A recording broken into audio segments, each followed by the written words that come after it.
It's the Worldwide Sports Radio Network. The Sports Hit List, ladies and gentlemen, live on the Worldwide Sports Radio Network. I am your host, Carl Coulange. We're kicking off today's show with my football contributors. Let's meet the self-proclaimed commissioner, Mr. Ray Now. Ray, how you doing, bro? Doing good, man. Always good to be here, man. Can't wait for this topic right now. We have the reigning, defending MVP of the Sports Hit List group, Mr. Paul Lawson. Paul, how you doing, bro? Hey, it always feels good to be great. You see the name on the bottom left-hand corner. PTG stands for Paul the Great. Shout out to all of the fans and the viewers, man. And we also have Travis. I think your new nickname is the Cookie Man. Is that safe to say? First of all, I appreciate you for saving the best for last. Get Paul out of here with all that Paul the Great nonsense. But, hey, I'm a jack of all trades. I'm just here to talk football right now. What's up, guys? Well, gentlemen, thank you for joining me. I hope you guys are staying safe out there with everything going on. But Cam Newton now to the New England Patriots. When you first heard the news, what was your first reaction? Travis? I mean, I figured it was eventually going to come. I thought it was a good move on the Patriots' part. I feel like Jarrett Stidham, he's like the biggest mystery of the off season. For some reason, the Patriots are dead set ready to ride out with this guy, and nobody knows what he is. So to bring in somebody like Cam Newton, I think that's a good look for them. People are worried about a lot of things. Like, for me to determine how this is going to work, I need to see how the offense is going to work. I need to see, because you got Brian Hoyer on that roster, you got Jarrett Stidham, that they'll probably run more of that Tom Brady style offense, but that's not Cam's bag right there. So I need to see what they're going to do first before I determine if this is going to be a great move for the season. MVP, your first reaction, Cam Newton to the Patriots. Yeah, listen, I thought it was a good move. And, we've been doing these weird predictions on what we thought Cam could land for a while now. So him actually landing in Foxborough makes sense. And knowing what we know about the legend himself and Bill Belichick, there's not a chance that he even thinks about signing Cam Newton without him knowing he's 100%, which means 100% Cam Newton at age 31 could easily be the best acquisition in the offseason, even better than DeAndre Hopkins getting traded for pennies to the Arizona Cardinals. You're talking about an MVP who hasn't had to prove anything since leaving junior college for Auburn, which we all seen what he did at the University of Auburn in that 1 year, which was magical, right? Ran the table, national championship. Biggest chip on the shoulder. Looks amazing physically, at least from what we can see. I follow him on Instagram, so I've been able to see the workouts and the videos. And I got to tell you, I'm inspired. I'm inspired to see a former MVP like myself with something to prove, with the world on his shoulders and everyone watching. So I think shout out to the Patriots making it happen. And hopefully he remains on the team, earns a job, et cetera, because he's still got to do all those things. But I'm excited to see it. Kamish, what was your first reaction when you heard the news? I was shocked, to be honest. I didn't think that he would go to the Patriots, to be honest. But I look at it now as just, it might be the best move for him. Like Paul was saying earlier, when he was in college, he was at Florida, had his issues, had to go to JUCO, ran the table in JUCO, went back to Auburn, ran the table in Auburn. Maybe this is the motivation that Cam needs, and he's at a perfect organization to give him that, the best coach in the league. Josh McDaniels is probably one of the best OCs in the league, so he's going to have something figured out for him. He made Tebow look pretty good. I'm pretty sure he can do the same with Cam. So I'm just looking to see what he does. A lot of motivation. I feel like he has a lot of motivation. And the only other thing I want to add to what Ray just said about Josh McDaniels, I could make the case that Cam Newton is the most talented quarterback that Josh McDaniels has ever coached. And that's not to take a shot at Tom Brady, right? But when you think about the talent level and the skill set level, Cam Newton, right? And you take away all the wins and all the other weird stuff that we know from the GOAT and Tom Brady, Cam Newton is easily the most talented quarterback that Bill Belichick's probably ever even seen, right, from a skill set perspective. So Josh McDaniels, I do agree, is the best play caller in football, maybe him and Andy Reid. So I think it's big things, honestly. See, Ray brought up a good point right there with the Josh McDaniels back in the Denver days, because that's what I went back to. I said, you know what? He had Tebow, so I know Josh McDaniels knows how to run a lot of different offenses and can mold the offense around the quarterback. My issue with Cam, one thing, I'm a Panthers fan, so y'all all know I've never been the biggest Cam fan around here. You know you're a Cam hater. We know that. I'm not a Cam hater. I can just be objective about it. He had a few good years, then he had some up and down years. Like, come on, you got to be objective about it. His accuracy, that's always been my issue with him. That 59% completion percentage is a problem for me. I don't know how that's going to work in that Patriots offense, in that passing attack. Julian Edelman, he's a very precise route runner. He likes to be. He ran with Tom Brady for years. Tom Brady wanted you to be in that spot, at that spot, right when you needed to be there, because that's where the ball was coming. Cam has not always been that rhythm passer right there. So I need to see how that's going to work. They don't have a lot of downfield threats on that team. So I need to see how this is going to flow, how this is going to work. I think no matter what, Cam is going to play. Bill Belichick is going to find ways to get him in the game, whether he's the starter or not. He's going to have packages for him because, you know, Bill Belichick, he likes to keep everybody on their toes. So he's going to have a bunch of different packages. But I need to see what kind of offense they're going to run here because, like I said, that completion percentage has always been a problem for me with Cam. The rushing attack, yeah, we know that's there. He has the 58 rushing touchdowns over his career. But like I said, that rhythm passing that the Patriots offense is used to, I just don't think we're going to see that with Cam. So I got to see how they've developed this offense around him. Even if he is even the starter, we still don't know what that's going to be like this year. Let me ask this. Is he here to fill in Tom Brady's shoes, or are they trying to see what Cam still has left? MVP. I think it's a combination of both, but differently from the way you asked the question. Nobody's going to fill Tom Brady's shoes, right? That's like filling the shoes of the Undertaker. He left the game. There's no filling the shoes of the Undertaker, right? The reality is Cam Newton is brought in to win football games, right? They easily went from, if you look at the projections across the world, a team that we were projecting to be a top 5 drafting team this year, potentially drafting Trevor Lawrence or the new rookie guys coming in, to now suddenly being, are they Super Bowl contenders, right? Like that's the kind of presence that Cam Newton brings to the table. Without him, we don't even know what jersey he's wearing yet, right? So yes and no. I think he's there to win football games. And you're talking about a team who thinks they have it all figured out. They think they'll have the best defense again in the league. We know they got weapons. They get a chance to really play with their new toy in the first-round pick, who N'Keal Harry, who is a downfield threat, Travis. That didn't play at all last year. He didn't play. He was hurt. He didn't play. You can't judge him for being hurt, right? So he will be out there. And the only other thing I want to take a shot back at about Cam Newton's passing percentages. As a guy who played football, although you played line so your head was in the ground most of the time, so you didn't see all the things going on out there. I'm in the trenches. That's where the real work is at. But go ahead. A quarterback's accuracy is not all – 59% does not tell the entire story, right? So Cam played with a lot of weaponless offenses in Carolina. Right? It wasn't until DJ Moore was drafted in the second round until they really started some weapons around the man. He didn't have Steve Smith his first also one of the worst offensive lines we've seen in years during the Cam Newton era. That's an over-exaggeration. So do not give me Cam Newton. Over-exaggeration. Accurate guy Did he not have Steve Smith for his first 3 years? Did he not set records with Greg Olsen at the time? Ray, you just watch. He's a did not do that? You just watch. Did he not get Christian McCaffrey? Listen, they're not even giving anyone any time to say anything. Look, you can't say it's everybody else. It's not on everybody else. More accurate. I need to be more accurate. Listen, can you guys let Ray get a word in or not? Accuracy goes back to the mechanics. No. We all know Cam's footwork in the passing game is not great. His mechanics has not always been great in the passing game. His skill set has always over-trumped those mechanical issues. The thing is, over-trump mechanical issues. Cam Newton didn't have the greatest footwork when he was 17.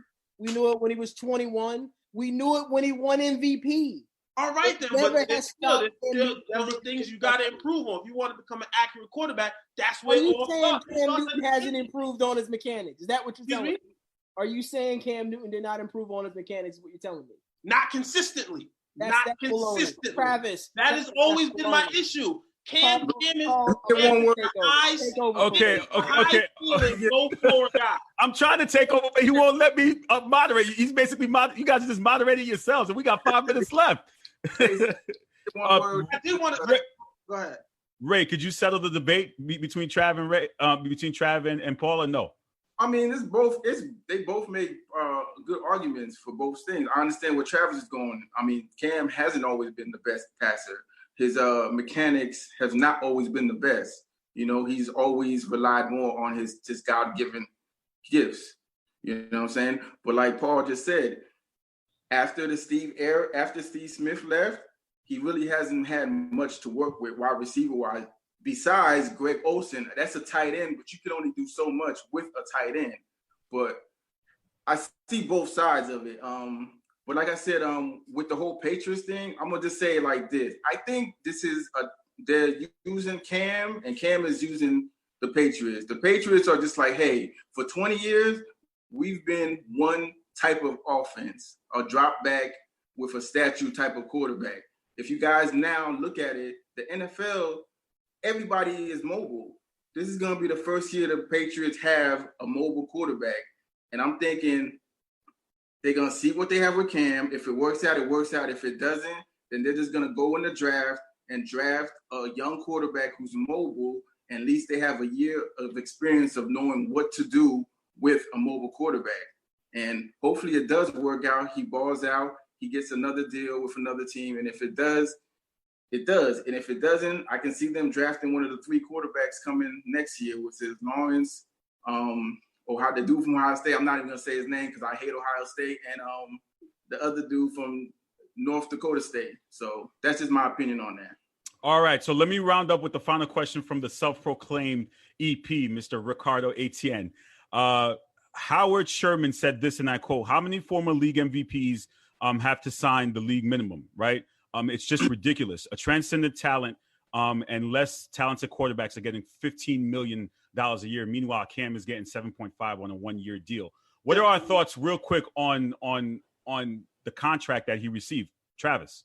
I think it's been a little overblown, to be honest with you. If you look at it for the fact that Cam and Jameis Winston is the same situation. They're both we both think that they're starting caliber QBs, correct? So therefore, why would you want to get locked into a multi-year backup deal when you want to eventually be a starter? So therefore, you take this 1-year prove-it deal, and then you want to go out there and hit the free agent market next year and get more money. What people forget to understand is that when it comes to these contracts, we know the NFL is a lot about funny money in these contracts. So therefore, a multi-year deal, everybody's using the Chase Daniel contract. Yeah, he's getting $13 million, but that's spread over 3 years. I'd be more interested to see what his cap number is for those 3 years versus a 1-year deal where, say, you give Cam or Jameis Winston a bunch of this money and it's for 1 year, and that counts directly against your cap this year. Paying $10 million, $13 million for a backup quarterback that you hopefully never has to play, that's a lot of money for your 1-year deal against your cap. So I think it's a little overblown, and I just think that I don't know about Cam, but I know if Jameis wanted a multi-year backup deal, he could have got that. All right, Commissioner, real quick, what are your thoughts on the money side of the contract? I mean, I just look at it simple. It's just the Patriots. I mean, that's pretty much looking like it was his only offer. So why do they have to break the bank for him? Okay, MVP. I saw your facial reactions to Travis. Real quick. Listen, this is not about why Cam only took a 1-year deal for $1 million. He is the 55th highest paid quarterback in the NFL today. Jameis Winston is the 57th highest paid quarterback.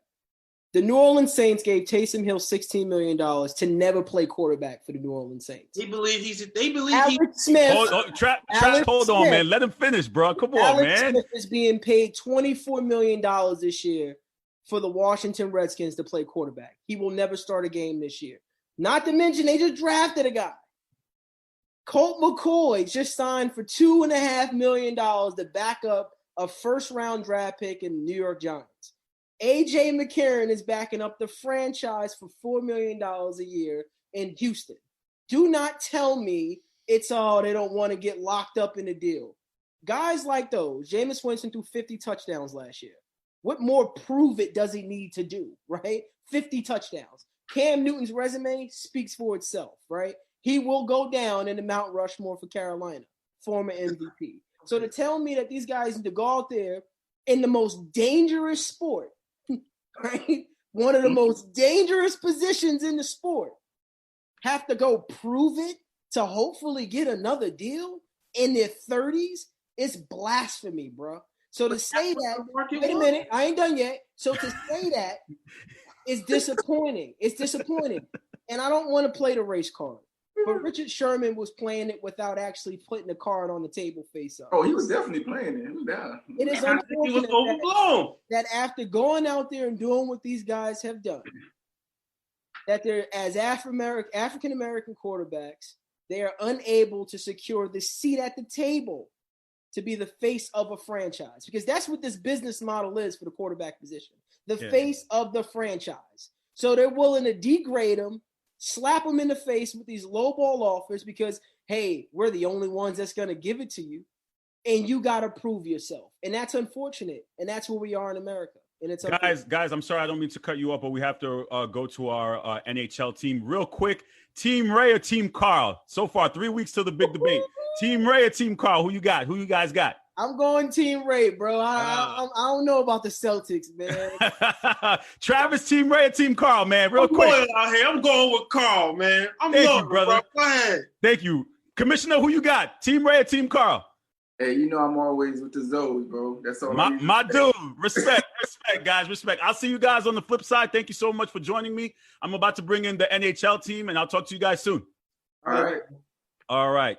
The Sports Hit List by the fans and for the fans. Thank you for tuning in to us live on the Worldwide Sports Radio Network as we transition now to our NHL team. Here I come bringing in Chuck, Andrew, and Mike. Can you guys hear me? Yes, we could. Carl, what's going on, pal? I'm good. How's everything going, guys? I think Mike is still coming in. I believe he's got his Jesus look. He still has his Jesus look going on over here. Here he is. Mike, how you doing? Can you hear me? I can't hear you, bro. Let's go to Chuck. Chuck, how's it going, man? Pretty good. Can't complain. It's July, which means sports could be returning, which is thrilling, to say the least. Andrew, how's it going, man? I see you released your new podcast. Congratulations. Thank you very much. More to come. I got to go with Chuck, man. It's July. Everything's coming back. I'm excited. And we have Jesus. I mean, Mike. Mike, can you hear me now? No, I can't hear you still. I still can't hear you, man. We still got to get it fixed. But Chuck, what's going on in the NHL? Are they in room? Are they in position for them to return on schedule?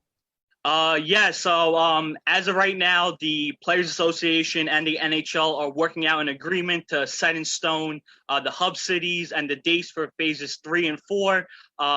Phase 4 is going to be your return to play. That's when the playoffs start. That's looking like July 29th. So we're only 28 days away. As you can see, I'm very happy about that because my Islanders are in the playoffs. So it's almost playoff time, baby. Mike, can you hear us? Yeah. Okay, I think I got you now. Yeah, I think I can hear you. Can you hear me? Yes. So what are your thoughts on the NHL returning so soon? Well, first off, they didn't technically return yet. They still have to vote on a tentative deal between the NHL and the Players Association. So until that gets finalized, they're still not returning. But I'm actually being optimistic for once because it's actually looking like it's heading in the right direction for the first time in a couple months, which is very exciting. Andrew, your thoughts? I'm with Chuck. 28 more days and we're back. It's floating around now that the 2 hub cities that will be confirmed are leaning towards Edmonton and Toronto. I'm assuming they're going to keep it in Canada because I feel like the NHL believes that Canada's got a better control over this whole pandemic situation as opposed to the United States. And the Rangers are coming back. Islanders are playing for seeding, but it's who's going to be grittier after this 3-month hiatus.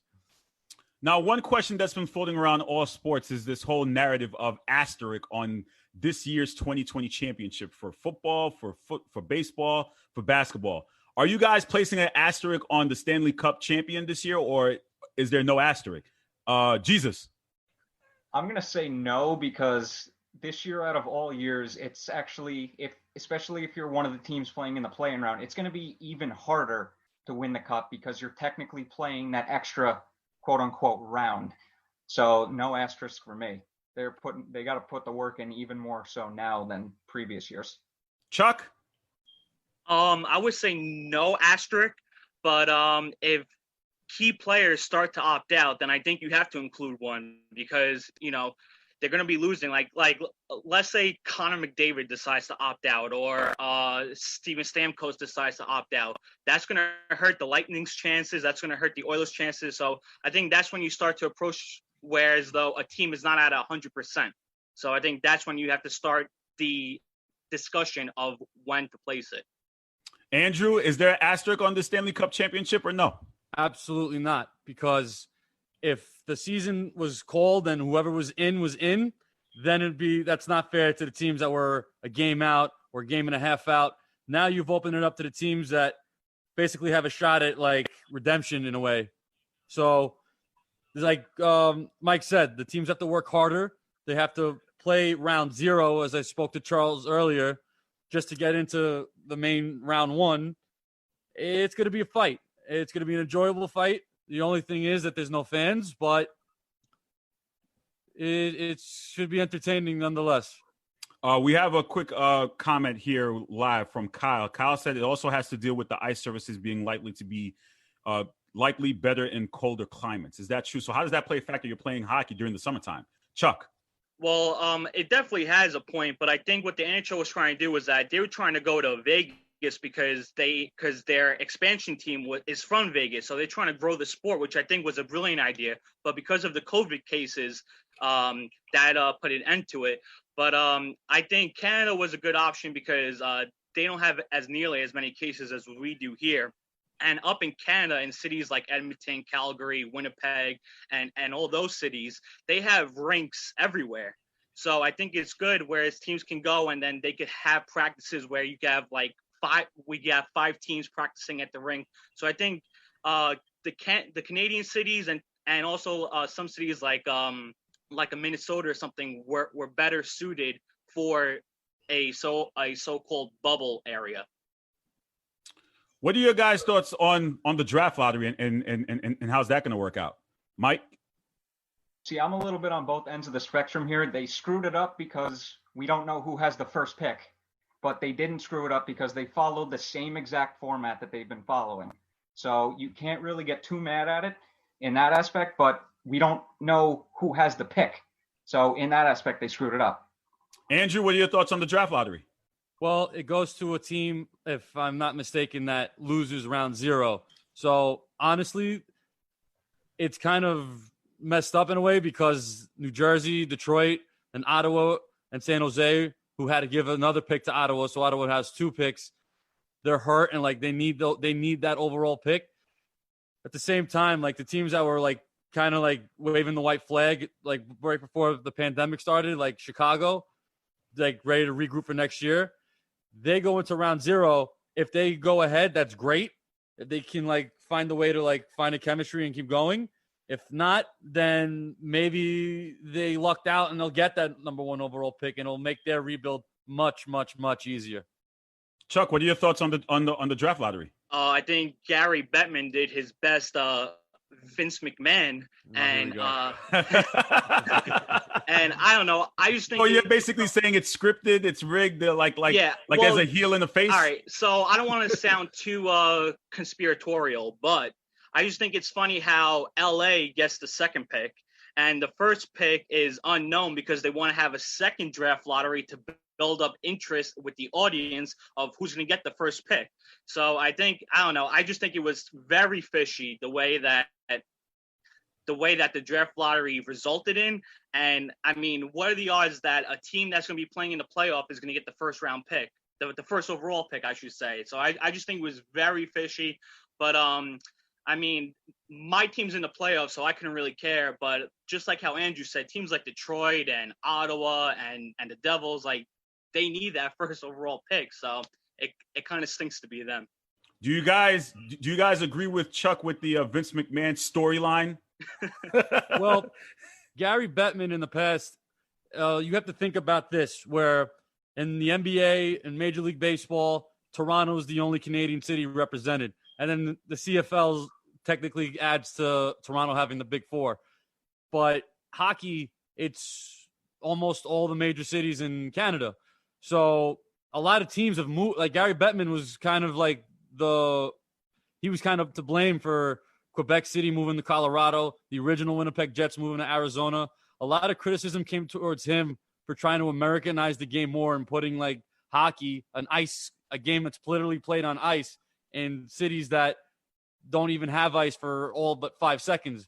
However, that's kind of a contradiction. I'm going to contradict myself, where Tampa Bay has had a hockey team since the 90s, and they've been able to establish a strong hockey culture with 2 Stanley Cup appearances. And now it's kind of like they're on your schedule. You have to play them hard. Whereas like Miami with the Florida Panthers, they've had players, but they haven't been able to reach their audience. So I can see why Gary Bettman is kind of at fault for the draft lottery, because he wants to put like the more interesting teams there, or the teams that really contribute as far as demographic goes for the sport. Mike, do you agree with Chuck with the Vince McMahon narrative? No comment. I'm not talking about Vince. No comment. I'm This is not the talking Sports about Hit Vince List. We McMahon. always have a comment. This is hockey, not wrestling. Okay? Carl, I will not be surprised if a big market team gets the number 1 pick. If the Blackhawks get the pick, the Penguins or the Rangers get the pick. I mean, it's too obvious to not be scripted.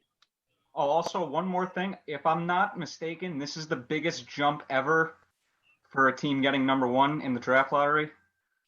It's at least 8 spots. And also, how many times have the Oilers gotten the number 1 pick, because they have to reinvent hockey over there because Gretzky left, and then they've been terrible since.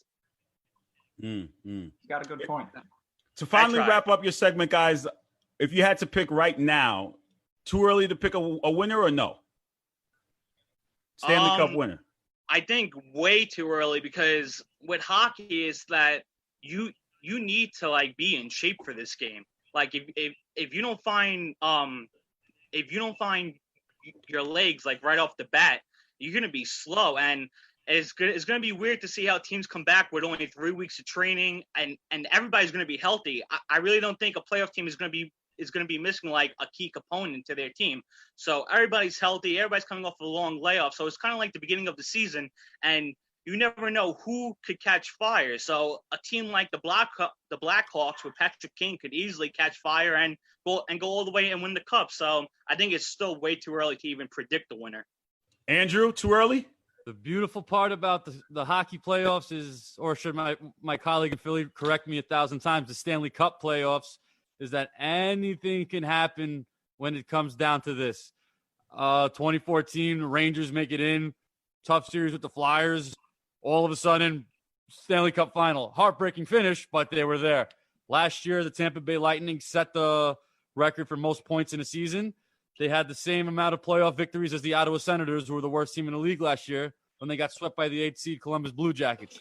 Anything can happen. It's way too early. We start making our predictions come quarterfinals. Mike, predictions or too early to tell? Wait for the play-in round to be over. We still don't know the top 4 seeds. We don't know who's playing who in the actual first round. Too early. All right, final question here. 3 weeks away from the biggest debate in sports hit list history, Team Ray or Team Carl? Mike, who you going? Carl, I'll go Team Carl. All right. Andrew, Team Ray or Team Carl? I'll be honest with you, man. I've been putting podcasts together. I got to catch up on the whole Team Ray, Team Carl. Chuck, who you going? Team Ray or Team Carl? Even though I like Ray, I've done a Zoom with him before. He's a really nice guy, and I appreciate his sports takes. Carl, you have been my boy since St. Francis, so I got to stick with you. I appreciate Ray, that. I'm sorry, but I got to stick with Carl. I appreciate that, gentlemen. I love you guys. We'll talk soon. And thank you for coming on.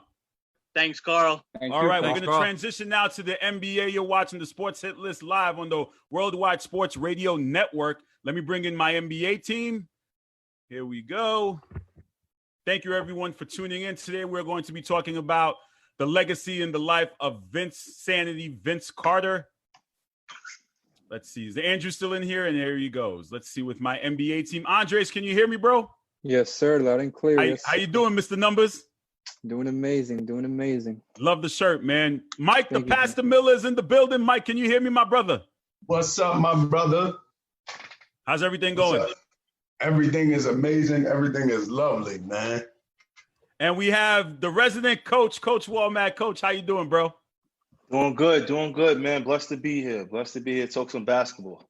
So Vince Carter, after 3 decades of playing in the NBA, decided it's finally over for Vince Carter. What's Vince Carter's legacy? That's the conversation to close out the show today on the Worldwide Sports Radio Network live. So let's start off with Coach. The legacy of Vince Carter. What are your thoughts? I mean, we all know the greatest in-game dunker to ever play in the NBA. The greatest performance I've ever seen in terms of an NBA dunk contest. I think his performance statistically, just dunk-wise, is better than Jordan's, Dominique's performance if we're just looking at dunks. For legendary status, what Jordan did and what Dominique and what those guys did, it'll always remain in history, just like anything else in history. But what Vince Carter did, just looking at the dunks, never seen anything better. We will never see anything like it ever again in the game. A legend and one of the most underrated three-point shooters we've ever seen in terms of a superstar that doesn't get credit for that, his craft in that. So those are my thoughts. Mr. Numbers, Andres, what are your thoughts on Vince Carter's legacy in the game? Well, first of all, thank you for having me once again, Carl. I appreciate you. Shout out to Mike Miller. Shout out to Coach. Vince Carter is the greatest in-game dunker of all time. His longevity speaks volumes as to who he was. In the later years, accepting a role to come off the bench. Not a lot of players like to come off the bench, but Vince Carter was a superstar in the early 2000s, matching up against Allen Iverson in the playoffs. And in the later years, when he hit 33, 34 years old, he was like, you know what? It's time for me to come off the bench. And he accepted that role, and he did it well. So shout out to Vince Carter. Mike, where does Vince Carter's legacy in the NBA? Legend. Vince Carter is a legend. Like, to me, I rank Vince really, really high. I forgot what year it was, Carl, when we was talking about Vince Carter and if he was going to be a Hall of Famer. To me, first ballot Hall of Famer. His legacy, and as I echo all these gentlemen's sentiment, especially what Max said about an underrated three-point shooter. I think he's 6th all time in three-pointers made. So Vince, to me, is a legend. And one of the memories when I was even just thinking about this is when in 2001 during the Eastern Conference Finals, the man goes and gets his degree and then plays a Game 7. To me, I think he had 40. He had like 42, right? To me, no, him and AI had a bad game. Yeah. But to me, that was phenomenal. And before the game, like, as I was watching an interview and they was asking him, like, he was like stoic, and they was asking him how you feel about, getting ready to play a Game 7. Because, all the speculation was, well, you're not taking the game seriously enough. But he like, listen, I had 2 great accomplishments. He got his degree in Afro-American studies. How important is that right now? Shout out to Mr. Numbers with that shirt. So, like, Vince to me is legend, man. Only a legend could do something like that. So, and his sneakers were fire. So, yeah. A lot of players. Go ahead, Coach. I was going to say he was the first NBA player to really put and one on the map. We forgot about and one basketball. I remember and one was big on the streets. We all know Skip Tamalu, Yes, in those days, and Rafer Alston was the first of many legends, to come through from that era. But Vince Carter was the first NBA superstar to wear and one sneakers. And that was big at that time for the hood. I was for the hood right there. Yes, sir. A lot of fans say that we didn't see the very best of Vince Carter. They felt like Carter could have gave a lot more to the game than he did. Is that a false narrative, Coach? I mean, we got to look, his knees started to deteriorate a little bit in his career. That's why he transformed more into a shooter. But I think, maybe it was from 99 99 to 03. I forget the years, but he was a top, 10 player, top 5 to 10 player in the league for a good substantial part of his career. He was a number one option. You got to understand that at that time in the game, rarely did stars get paired with other superstars or 2 or 3 other superstars. So it's not like every year you could be a perennial contender. I think, could he have reached that apex of being the number 1, 2 guy? I mean, anytime you're compared to Michael Jordan and you don't reach that level, somebody's going to say you didn't quite reach your peak because they said he was baby Jordan. But, we all know what happened to the real baby Jordan. But I think Vince gave us what he gave us. His longevity speaks volumes, and his gracefulness in bowing out when he was no longer a star speaks to the kind of man he is. Not a lot of people can do what him and Dirk Nowitzki did in terms of bowing out at the end of their careers. Mike, is that a false narrative that Vince didn't give us his 110% on the court? Absolutely false. And I think it's partially what Coach Mack said, because it's the whole narrative. He went to UNC. He's a high jumper. And at that time, anybody that jumped high and played the wing, they compared him to Jordan. Every single person. And then the other piece is his contemporaries, Kobe, AI, and at the time, Ray Allen. And so Kobe is Kobe. He's like a champion, all of these things. And everybody looks at Vince's career in comparison to his contemporaries. The same thing with Carmelo Anthony. Like, if you remove Carmelo Anthony from being in the draft class with LeBron James and you just look at his numbers and some of the accomplishments, that's an automatic Hall of Famer. But you put it in the context with LeBron and D Wade, and then it looks like, man, he didn't live up to his potential. So it's the same thing with Vince, where we got greatness out of Vince. I think it was from his second season to 08, 09, 11 seasons, he was averaging 24. So Vince was a great player, great scorer. It's just when you get that Jordan stamp on you, baby Jordan, and then you get the contemporaries around you do so great, like Kobe and AI, and he never won it, and Vince never won the MVP. It's like these certain accolades, it knocks you down. But I respect Vince, and I think he gave us what we needed to see. We got greatness from him. Let me go to the numbers guy, Andres, who a walking statistic, this guy. Where does Carter rank with his numbers? Should his numbers have been better? Could it have been worse? What are your thoughts overall on his numbers? I mean, in the last 4 or 5 years, I think 4, 5, 6, or 7 years, he came off the bench and, he was still able to finish his career with 25,000 points. How many players in their NBA career can say that they scored like 25,000 plus points? Also, back to what Mike Miller was saying, he gets shadowed because of like the era he played in, playing next to guys like Ray Allen and Kobe, rest in peace. It's the same thing with stars like nowadays. Like, for example, they're already crowning Zion Williamson as the next LeBron James. I don't think players want to come out of high school or college with that pressure of living up to like the next great player. I don't think Luka Doncic wants to get compared to LeBron every day or Magic Johnson for the triple doubles. I think we should, like in today's NBA, we should just let players play and adjust to the game and do what they need to do. So with Vince playing in an era where Ray Allen was a 20-point per game shooter, playing in an era where sometimes Shaq fouled out and Kobe Bryant had to take the load, he didn't get that luxury of playing with like another superstar. So I think Vince Carter is properly rated in the era that he played in and who he played with. Well, to piggyback off what you said, not playing with another star, he did play with Jason Kidd. And was Vince still in his prime when he got to the Nets, or was he past that? And he still gave the Nets a fighting chance there in the Eastern Conference. Coach? I mean, yeah, he partnered up, but that was a little bit after his injury started to take his toll. Like, the injuries really hit him. He became, to make his career, I think the injuries actually helped him in the longevitiness of his career, because he became a better spot shooter and became a good three-point shooter. Talking about a guy, imagine Jordan shooting 37% from three. Imagine Dominique Wilkins shooting 37% from three. Not a lot of high-jumping athletes can do that, but T-Mac, we all know what happened. That was the crucial point. If T-Mac would have decided to stay, we're talking about Vince Carter's legacy way differently than T-Mac deciding to go to Orlando. Mike, he did partner up with Jason Kidd, and he still was able to help them get through some playoffs runs. Was that his peak, or did his peak end after he left Toronto? I agree with what Coach Mack just said. It was those injuries started to happen and that knee started to get hurt. I think he had already had the microfracture surgery once he went to the net. So from then it was a precipitous decline. Again, he still was able to maintain his 20. And like Coach was saying, he still had his jump shot, but he never got that opportunity. And what kind of cousin is that, T-Mac? You're going to leave your cousin. So if they had stayed together, anything could happen because T-Mac, look at his career. We could look at his career and say, man, we always talk about if Grant Hill was healthy in Orlando, what would T-Mac have had? Now it's both of them. You should have just stayed with your cousin.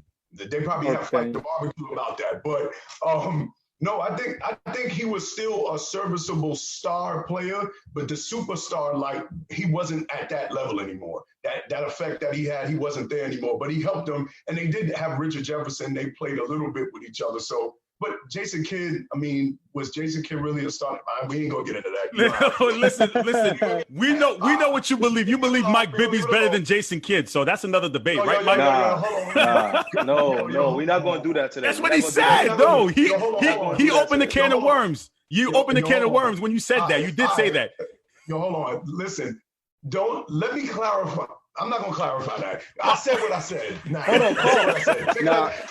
Hey, listen, Mike. I said what I said. Mike, you gotta speak your mind. Go ahead. I said what I said. Go ahead, Coach. Coach, what's up?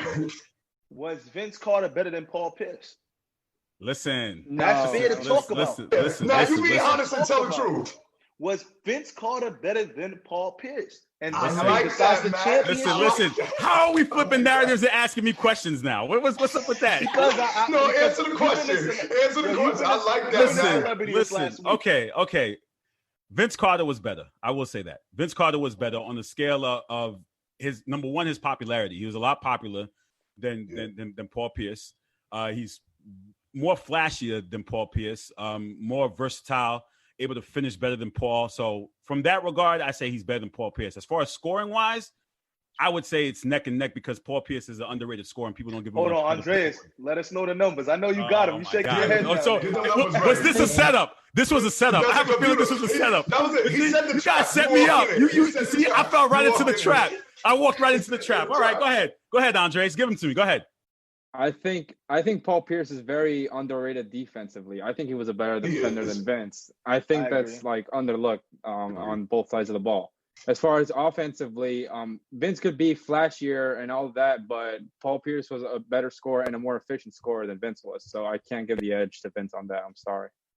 Oh, thank you, sir. See, I look, appreciate I wasn't setting you up, man. I was literally just asking, which is a legitimate question, and that was a great question, Mac. That was great. Like, but Mike, answer the question. What are your thoughts, Pierce and Pierce compared to Carter? I mean, it's tough, man, because the thing is, there's going to be a sort of a recency bias because we did see Paul Pierce at sort of the apex. He beat LeBron and Kobe. So, like, that's why your man be poking his chest out. They beat. But we know, hold on, we know how this goes. Hold on, fellas. We know how this goes. Hold on. We know how this goes. The team, the Boston Celtics beat the Cleveland Cavs, and the Boston Celtics beat the Lakers. Cool. But the reason why Paul Pierce talks so spicy like he does is because he went head-to-head against LeBron and head-to-head against Kobe, the two guys who were at the time the best players in the league, and he got the best of both of them. So when you talk about Vince, the team got the best. No, I'm talking about. Yes. Technically, it was teams, but individual matchups. I'm just saying. I'm getting into the mind of the truth. I like it. His mindset was, bro, I went against the two best players in the league, and my team came out on top, and I did my numbers. So when you think about Vince doesn't have that on his resume to say he went against the two best in the league and he went in 2001. He dropped 50 on AI, but AI 6 feet, Vince is 6. All I'm saying is, I'm rolling with Double P for that one. Just Coach. Okay. Andres, I'm going to get you. Coach, where do you stand on that debate, Pierce or Vince Carter? It's close. To answer your own question. It's very close. I do agree with Andres, and Paul Pierce's defense and his grit is super underrated in terms of a player. I think regardless of Kevin Garnett, even anybody or Ray Allen, when you came to that team, you had to match Paul Pierce's intensity. And he had that grit. He set that leadership role from the very beginning, so it's easy for those other stars to adjust. I think offensively, the numbers may be higher for Paul Pierce, but I do think at their apexes, when they both were their best, if you compare their best 3 scoring years, you'll find out Vince Carter was a better scorer than Paul Pierce at those apexes. Now, when he got injured, Paul Pierce was really in his prime and only played maybe 2 years outside of really being a 1, 2, or 3 option. And Vince, we saw the last 3, 4, 5 years, he was just a spot-up shooter. So if I had to pick him, I'm going to pick Pierce if I'm constructing that team that already has some pieces where I can win the championship. But if I just needed 1 star to start a team with, I'm taking Vince Carter. Andres, you had a quick comment? Well, a couple of things. First of all, Kevin Garnett was the best player in that finals, not Paul Pierce. Oh my God! I thought you told me it was Ray Allen. Now you're switching it. They were both better than Paul Pierce. But do we need to call Ray Jarvis in on this one? No, hold on. I'm going to get to that later. Don't worry, Mac. I'm going to get to that a little bit. Go ahead, Andres. Piggyback on what Mike was saying, I think that people love to create the narrative that, Paul Pierce beat LeBron and the Celtics beat LeBron and stuff. But I don't think people realize that Paul Pierce was a great rival for LeBron. He was one of the best. He brought it to him in that Game 7 in 2008. He dropped 41, I think it was, Carl? 41, yes. 41. So people like to nowadays rank, let's rank LeBron's 3 best opponents. And they throw Paul Pierce out the window like those series never happened. And people fail to realize that when Paul Pierce played LeBron, especially in that 08 series, he was like, all right, so let's go to work. And LeBron was very inefficient in the first 3 or 4 or 5 games. He was inefficient in the series. But when you discuss Paul Pierce and him playing against the greats, you got to put LeBron in there because he was better than LeBron the whole series. So to ignore that is bogus. True. Fact. If you're going to talk about the Celtics beating LeBron James, talk about Paul Pierce bringing it to LeBron in Game 7. So if you're going to rank LeBron's opponents all time, there's no way Paul Pierce isn't a top 3 rival. Because every single time they played, it was much CTE. But hold on, Simple as that. I have to interject a little bit, Andres, because it's a great argument. But just to play devil's advocate, when it's one person, I know the Cavs had all-stars and they had players. When that weight is on you, we saw the difference in LeBron in the Cleveland years and the Miami years. So if we're talking, and I wish I could have seen it, I'm serious. I wish I could have seen prime Heatles versus prime Celtics. All those guys was in their years, because then I think it's a better comparison of stars head to head, because LeBron had to carry so much of the load. You get to that fourth quarter, you're mentally, physically beaten down. You got nobody else. What year are we talking about? I'm talking about the 08 year when they won the chip. 08? Okay. When the Bulls he wasn't talking about 2010. That Game 7 was magical. I hope it wasn't 2011 either. No. But guys, to get the conversation back to Vince Carter, Allen Iverson, Paul Pierce, Dirk Nowitzki, Shaquille O'Neal, Ray Allen, T-Mac, Tim Duncan, Vince Carter. That was the time post-Jordan, pre-LeBron, Kobe Bryant, late great. Yeah. Where does Vince fall in that? Does he fall in the top or the bottom of that superstar? Because there was a collective. You named 50. You called me 50 people, and you think we all memorized 50 Okay, let me say it again. Okay, but again, listen, just remember from 1990. In Stephon Marbury. No, we ain't doing that. We ain't doing that. We ain't doing that. Listen, guys, listen. From the time Jordan retired from the Chicago Bulls to 03. So that's 1999 to 03. Okay. During that gap, there was no one-figure face of the NBA. I like to say there's a collective effort. So you look at Allen Iverson, Paul Pierce, Dirk Nowitzki, Shaquille O'Neal, Ray Allen, Tim Duncan. Then you have Tracy McGrady. You have Vince Carter. You have Kevin Garnett. Where does he rank during those in those? You put Kobe in, right? You said Kobe and Kobe. It's only one person he ranks higher than, really. No. It's only one person. From Jordan only one person.